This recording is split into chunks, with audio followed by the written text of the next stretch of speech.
To our fight against the coronavirus pandemic, Ohio once again setting new record highs for the number of COVID patients in hospitals and in the ICU. Nearly 6,500 patients with COVID are now in hospitals in Ohio, and more than 1,300 patients are in the ICU. And we've been telling you about how the surge in COVID patients at hospitals is creating unprecedented challenges for health systems all across Northeast Ohio. Now, Lake Health is temporarily suspending operations at its freestanding ER department at Madison Health Center. Now, this includes lab and x-rays. The suspension will run until January 17th.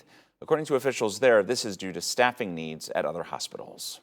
Many of our local health systems are overwhelmed right now, but more than 1,200 National Guard members have been sent in to help. Coming up at 5:55, a look inside Metro Health Medical Center to see how these extra hands are providing a lifeline to hospital staff.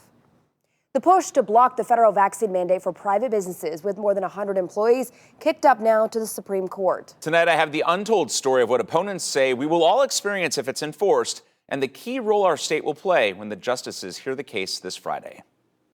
With help wanted signs up all over and supply chains still struggling to get back on track, another potential threat to our daily routine hangs in the balance. You were going to see empty shelves wherever you go. Robert Alt says that's what will happen if companies are forced to fire hardworking, well-trained employees who refuse to get vaccinated. This is probably part of the real untold story. Alt is with the Buckeye Institute. We were the first organization to file for an emergency stay before the United States Supreme Court. The Columbus-based think tank represents a handful of clients opposed to OSHA's vaccine mandate for businesses with more than 100 employees. This really boils down to the question of whether or not OSHA has the authority to regulate in the way that it has. After being bounced around in the lower courts, the Supreme Court is set to hear oral arguments in the case Friday, just days before the mandate is slated to be enforced. That's what the court's being asked to do, is to actually go ahead and allow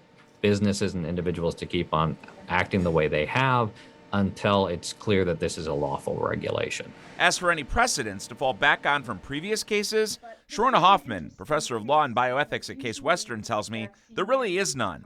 But the severity of this pandemic, she says, prompted the unprecedented move by the federal government. Interventions are necessary, and this is an easy way to ensure public health and public safety. As for the mandate's future, the Court of Appeals in Cincinnati may offer a sign of what's to come. The Sixth Circuit, which is not a liberal circuit, it's pretty conservative, upheld the mandate. Buckeye Institute's briefing will be included as Ohio's Solicitor General argues before the Supreme Court justices on behalf of our state and a number of others. I think we have a very strong case.